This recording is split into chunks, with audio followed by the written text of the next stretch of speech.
Welcome to the Semper AI Digest. I'm Tomas, your AI research lead, always scanning the horizon for what's next. And I'm Aiva. Together, we keep you sharp, informed, and ahead of the curve. Let's get into it. Okay, so Anthropic just dropped something that honestly made me do a double take this morning. They've essentially opened up Claude's personality for inspection, like really deep inspection, analyzing over 300,000 conversations to figure out why Claude acts the way it does across different models and languages. And the findings? They're fascinating. Wait, hold on. 300,000 conversations? That's a massive data set. Right? And this isn't just some academic curiosity either. We're talking about AI that's shaping millions of conversations every single day. And until now, nobody, including Anthropic themselves, fully understood why Claude's personality varies the way it does. Welcome to Semper AI Digest. I'm Tomas. And I'm Aiva. And yeah, we're going deep on this one, because the implications here are kind of wild. Plus, Anthropic also just launched free Claude access for teachers, Google's bringing Gemini to Chrome in the UK, and OpenAI is apparently just giving away credits now? That OpenAI thing is so random, we'll get to it. But first, let's talk about what Anthropic discovered when they essentially put Claude on the therapy couch. That's one way to put it. So here's the setup. In previous research, and this is already mind-blowing, Anthropic identified that Claude expresses over 3,000 distinct values in conversations. 3,000. We're talking things like honesty, warmth, playfulness, rigor, deference, all these different personality traits that emerge in how Claude responds to people. Okay, so when you say values, just to make sure everyone's on the same page, we're talking about behavioral tendencies, right? Like how likely Claude is to be encouraging versus critical, or casual versus formal. Exactly. It's basically the personality fingerprint that shows up in the language Claude uses, the tone it takes, how it structures responses. And what Anthropic did in this new research is they took those 3,000 values and started asking, how do these vary between different Claude models? And how do they change depending on what language you're speaking? And they analyzed 300,000 anonymized conversations to figure this out. Correct. Now, here's where it gets really interesting, because it's basically impossible to spot meaningful patterns when you're comparing 3,000 different values at once. Yeah, that's just too much data. They clustered similar values together and identified 4 key axes where Claude's personality really differs. Think of these as sliding scales. One axis is warmth versus rigor. Another is deference, so how much Claude defers to the user versus pushing back or offering its own perspective. So it's like they found the fundamental dimensions of Claude's personality space. That's a great way to put it. And once they had these axes mapped out, they could actually see where different Claude models sit on these scales. And this is where my jaw kind of hit the floor. Each model has a genuinely different personality profile. Okay, give me examples. What did they find? So Sonnet 4.6. Wait, 4.6? When did we get to 4.6? Yeah, the naming is a whole thing. But yes, Sonnet 4.6. It skews more playful and affirming. It's the Claude that's going to encourage you, be more supportive in its tone. Opus 4.7, on the other hand, is more likely to give you candid critiques. It's the Claude that's going to push back, offer constructive criticism, be more direct. That's actually really useful information. Like, if I'm brainstorming and I want encouragement, I'd pick Sonnet.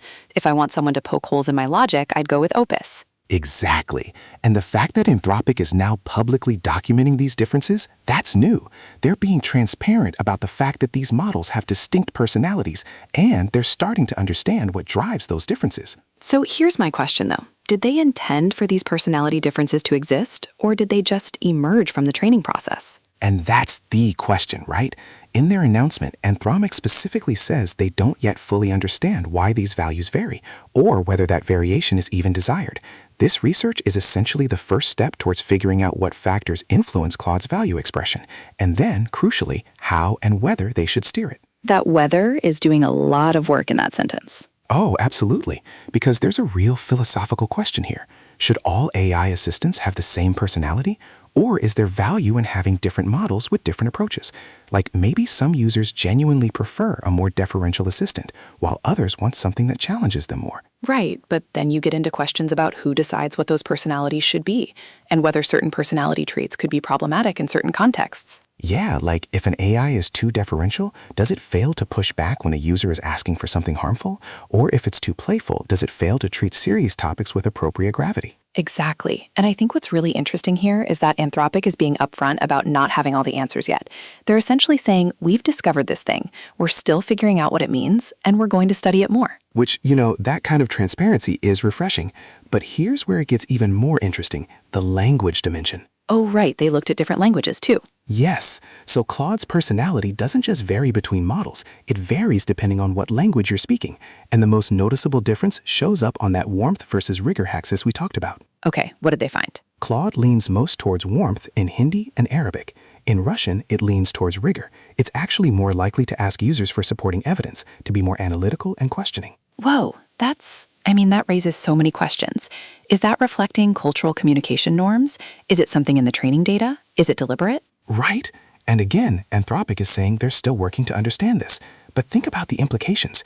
If you're a Russian speaker having a conversation with Claude, you're literally getting a different personality than if you're speaking in Hindi. Not just translated words, a fundamentally different interaction style. That could be really useful in some contexts. Like, maybe those variations actually align with cultural expectations about how an assistant should behave, but it could also be problematic if it's reinforcing stereotypes or if certain language speakers are getting an inferior experience. And I think that's exactly why Anthropic is publishing this research. They're flagging this as something that needs deeper investigation. The fact that they're openly saying we don't understand why this happens yet is important. So what's the endgame here? What's Anthropic planning to do with these findings? According to what they've shared, this approach will allow them to determine what factors influence Claude's value expression, and ultimately how, and again, that key word, whether, to steer it.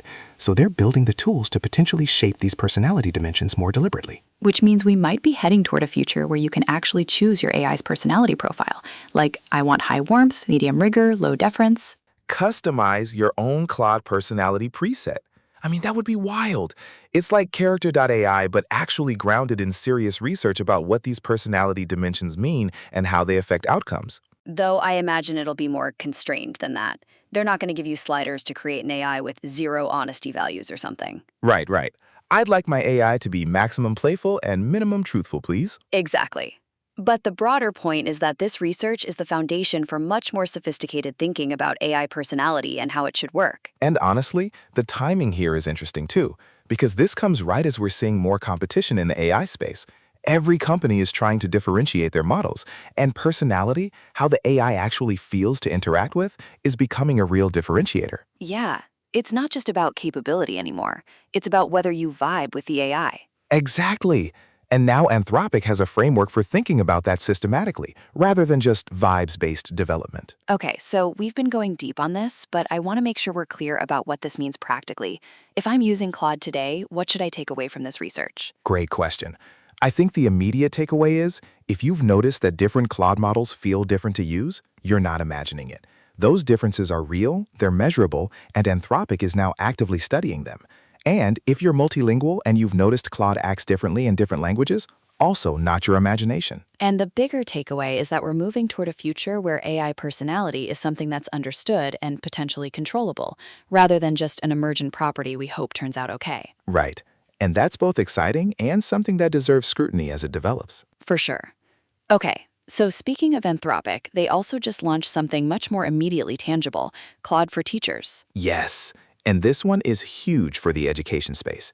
Anthropic is giving verified K-12 educators in the U.S. free access to premium Claude capabilities. Free premium access? That's a big deal. What's included? So it's not just access to Claude. It's Claude with a library of teaching skills built in and a direct connection to evidence-based curricula that's mapped to academic standards in all 50 states. Wait, mapped to academic standards? So it's not just a general AI tool that teachers have to figure out how to use. It's actually integrated with what they're supposed to be teaching? Exactly. This is purpose-built for education. Teachers can use it for lesson planning, generating materials, all the stuff that normally takes hours of prep work. Okay, I love this in principle, but let's talk about the obvious concern, student data privacy, because we've seen so many tech and education initiatives fall apart over privacy issues. And Anthropic is clearly anticipating that concern, because they're leading with the privacy angle. They explicitly state, Claude for Teachers is built for K-12 privacy compliance. They never train their models on your conversations, and student information is protected by a data processing agreement written to comply with FERPA. FERPA. That's the Family Educational Rights and Privacy Act, for anyone not familiar. It's the federal law that governs how schools handle student data. Right. So Anthropic is basically saying, we know privacy is non-negotiable in education, and we've built this to meet those requirements from the ground up. That's the right approach. Because teachers are already using AI tools, whether schools officially approve or not. So having an option that's actually designed for education and privacy compliant, that's legitimately useful. And I think the timing here is smart too. We're at this moment where AI in education is inevitable, right? The question isn't whether it's going to be used, but how. And Anthropic is positioning Claude as the responsible option. Do we know how teachers actually access this? Like, what's the verification process? The details on that are in their announcement blog post. They've set up a verification system for K-12 educators. You prove you're a teacher, you get access. They're limiting it to the US for now, which presumably makes the verification and compliance piece more manageable. That makes sense. And I'd guess we'll see this expand if the pilot goes well. Oh, absolutely. If this works in the US, there's no reason it wouldn't roll out to other countries, adapted for their educational standards and privacy laws. So we've got Anthropic making moves in education. Meanwhile, over at Google, they're expanding Gemini and Chrome, now launching in the UK. Yes, and this is interesting because it's not just Gemini as a separate app or website, it's Gemini integrated directly into the Chrome browser. Right, so it can help regardless of what tab you're in, summarizing articles, comparing information across tabs, answering questions about what you're looking at. The way they describe it is seamlessly helping you multitask and work more effectively. And I think the key word there is seamlessly. This is ambient AI, not AI you have to go out of your way to use. Which is really where the browser wars are heading now, right? It's not just about speed or features, it's about having AI assistants baked into the browsing experience. Absolutely. Microsoft has been pushing Copilot and Edge, now Google is doing this with Gemini and Chrome. The browser is becoming the AI interface layer for everything you do online. And Chrome has massive market share. I think they're still sitting around 60–65% globally. Something like that, yeah. So integrating Gemini into Chrome means putting AI in front of a huge portion of web users. This isn't a niche product, this is mainstream distribution. Though they're starting with the UK for this rollout. Any indication of when it's coming to other markets? They didn't specify, but given how these things usually go, I'd expect a gradual rollout. UK first, then probably Europe, then wider. The usual phased approach. Makes sense. And honestly, this feels like the natural evolution of what search was supposed to be. Instead of opening a new tab and typing a query, the AI just understands what you're doing and offers help. Right. It's proactive rather than reactive. Though I do wonder about the privacy implications there, having an AI that's aware of all your tabs and activity. Yeah, that's a very good question. Google already knows a lot about our browsing habits, but making that explicitly visible to an AI assistant that's actively watching and offering help, that's a different level of visibility. And presumably this is all running through Google servers, not locally. I'd assume so, given the capabilities they're describing. You'd need the full Gemini model for that kind of functionality, not something that runs on device. So yeah, there's definitely a trade-off there between convenience and privacy.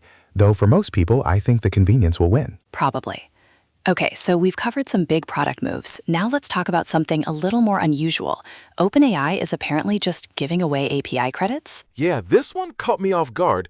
OpenAI tweeted, and I'm paraphrasing here, but essentially, what if we gave you $100 in Codex credits if you tell us what you love about GPT 5.6 Soul or why you switched?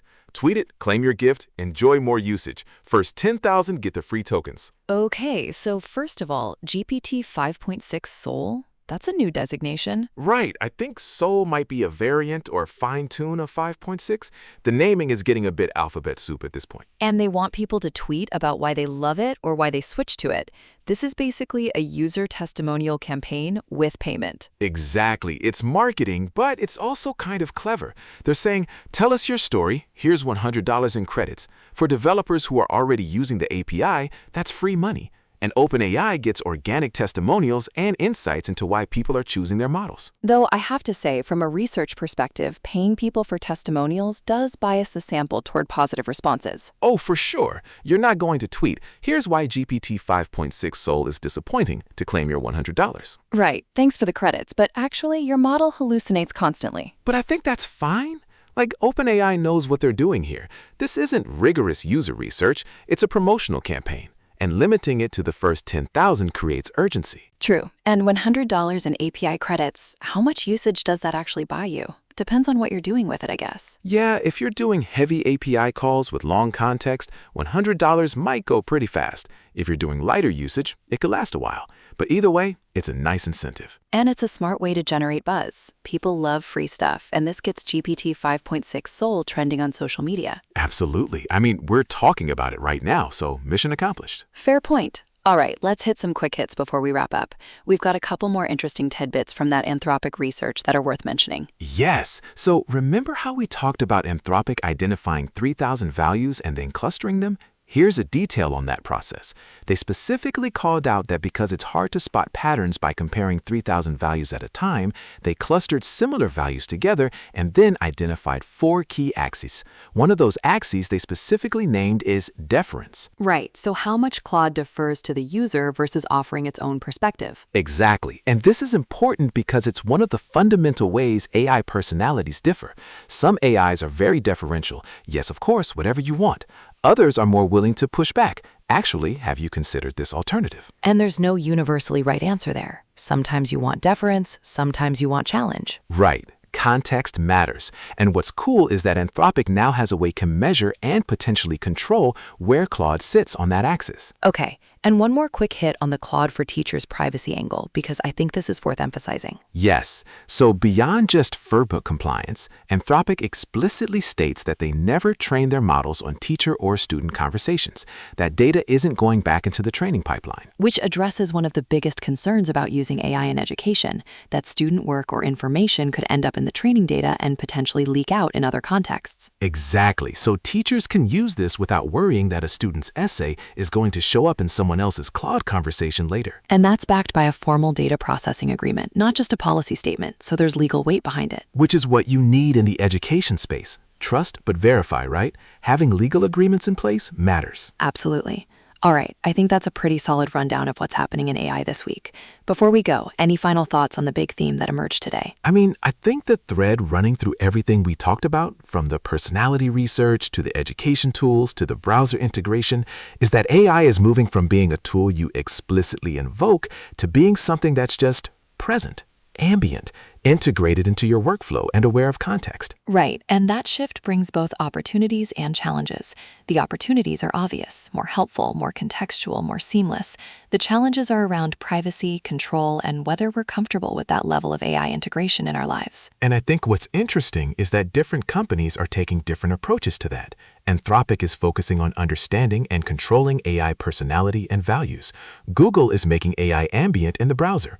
OpenAI is giving away credits for testimonials. Yeah, that last one's a bit different. But even that speaks to the competitive landscape, right?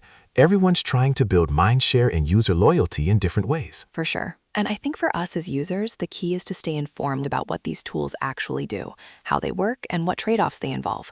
Don't just use AI. Understand the AI you're using. Well said. And that's what we're here for, right? Keeping you informed about what's actually happening in AI, not just the hype. Exactly. All right, if you found this episode valuable, please share it with someone who'd appreciate it. And subscribe to Semper AI Digest wherever you're listening. We've got a lot more to cover in the AI space, and we don't want you to miss it. Big news, small news, and everything in between. Thanks for listening, everyone. We'll catch you next time.